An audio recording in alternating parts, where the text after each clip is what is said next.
Hi, I just made a video and I wanted to just I didn't want to erase that video and then have to make another video because I just made a video about Amy Nesland's birthday today, because it's Amy Nesland's birthday today. She didn't die today.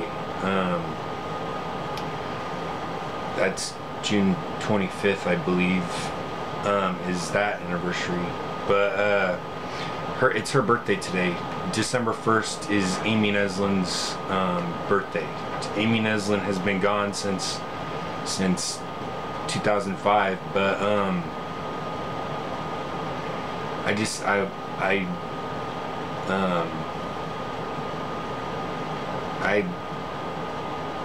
thought so much of Amy. Amy was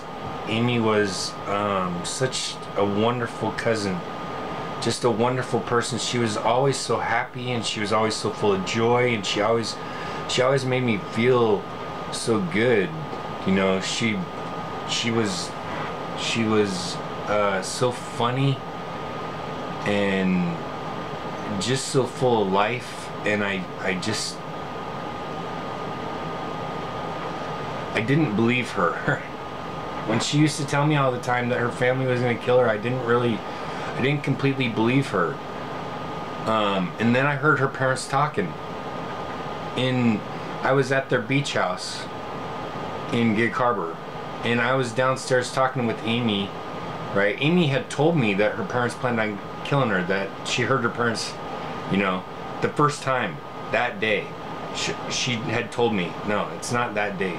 This happened. She told me that all that outside her, and I was looking up at this storage shed that her parents had on the property or whatever.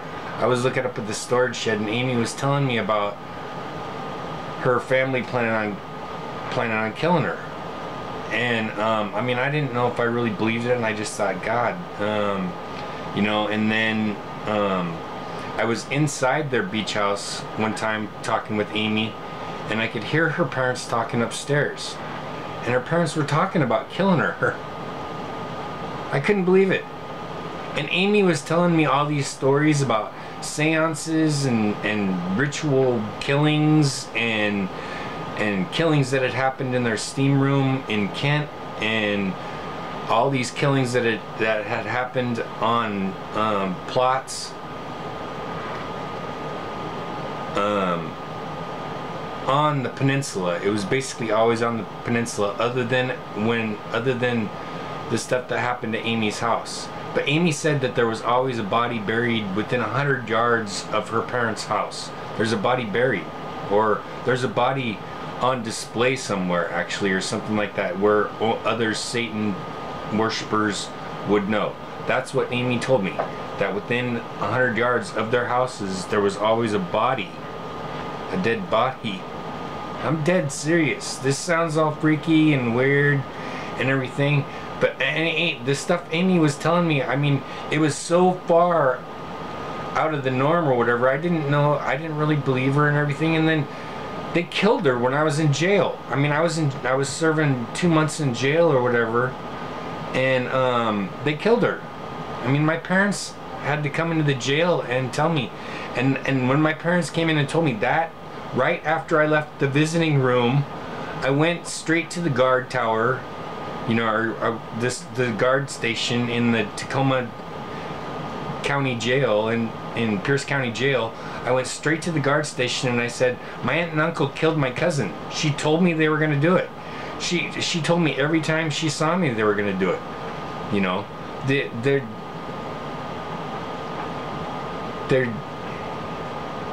they're not too rich to be found guilty of murder. They're not. These people aren't too rich to have murdered their own daughter.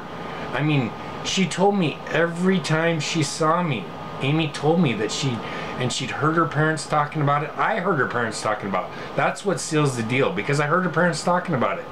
You know, that wasn't a lie. And she said they talked about it in front of her all the time.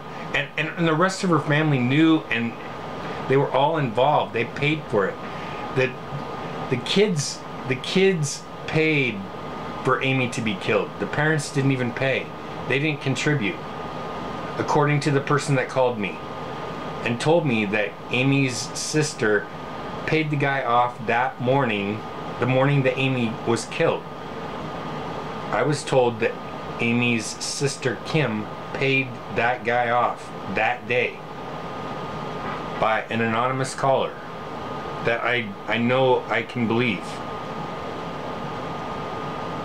Please, if there's any police out there that need something to do, why don't you investigate this? Seriously, there would be phone records. Nick would have had phone records because he had a cell phone. I mean, one of the first ones, you know, he had a cell phone. The guy was paid off that day. The person that hit her was paid off that day. I know, I hate scratching my back. My back itches. I need to start putting lotion on my back or something, but because I'll never forget Amy Nesland. I'll never forget Amy Nesland. I mean, I think about, almost every day I think about Amy Nesland. I think about God, and I think about Amy Nesland, and I think about, I always try to think about what I'm up against in life. What are we up against in life? What are we, you know, I've kind of let life steamroll me a little. I mean, I tried to do whatever to life, and life kind of steamrolled me, but this was the biggest thing that's ever happened in my life, was Amy's death. Because she foretold it. I mean, basically exactly the way that it happened. I mean, she didn't tell me how it was going to happen, but I mean, she told me about people being killed in front of her. She told me about just rituals that she was involved in, and there was expectations, you know, of their conduct, of the kids' conduct and everything like that, and their murders in that house in Kent Covington. At least 2 people died in that steam room in that house in Kent Covington. Amy told me that if the police would investigate, because Amy even told me there was houses, because we walked up to the house at the top of the hill. We walked up the backyard. There's a trail to that house right above the Nesland house. There's a trail to that house, and we were walking on that trail, and Amy's like, Nick, her brother, told me not to go off the trail, and I said, why?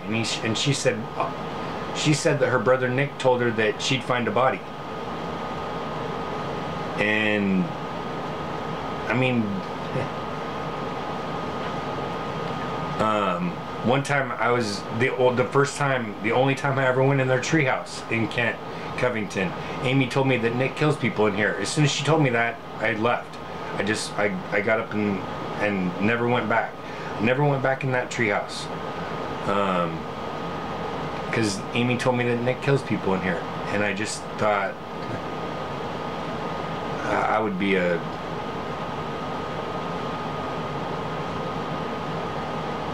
there's something in that house in Covington. There's proof, or there's evidence there somewhere, because there was multiple people killed in the steam room. I was told there was multiple people killed in the steam room in that house in Covington, and there was dead bodies left at that house in Covington. That's what Amy told me. I mean, they're probably gone by now. I mean, I don't know, but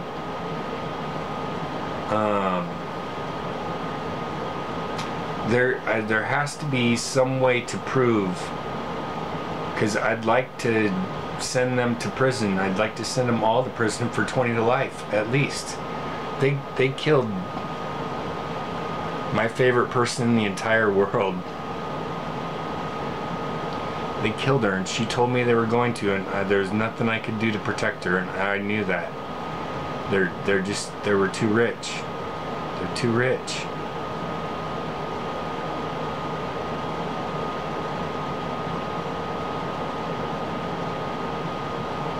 I mean, and Amy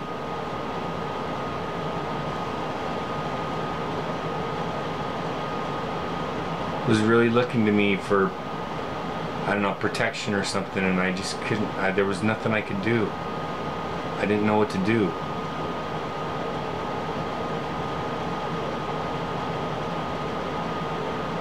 I love Amy, and I still do totally love Amy, and I want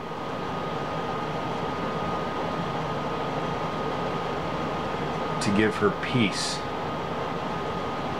because she told me that her parents were planning on killing her, but she told me for a reason. I mean, why would she just tell me that, you know? Why wouldn't she just let it happen? Why did she get me involved at all? You know? I'm not the most innocent cousin, but I mean, and she knew that I loved her more than anything. But there was no way I could protect her, because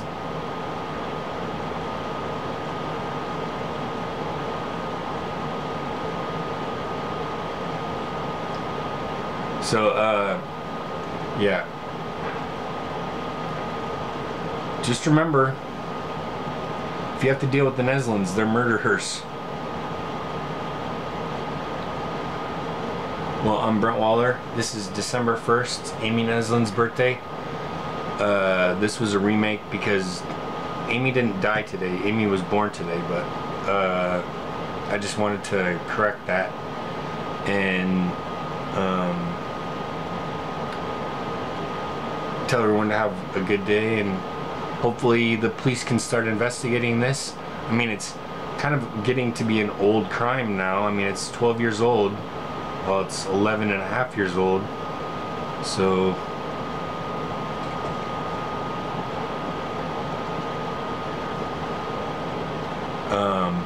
hopefully hopefully there's a way to figure out. Hopefully there's a way to convict still, because I'll never forget. I'll never forget.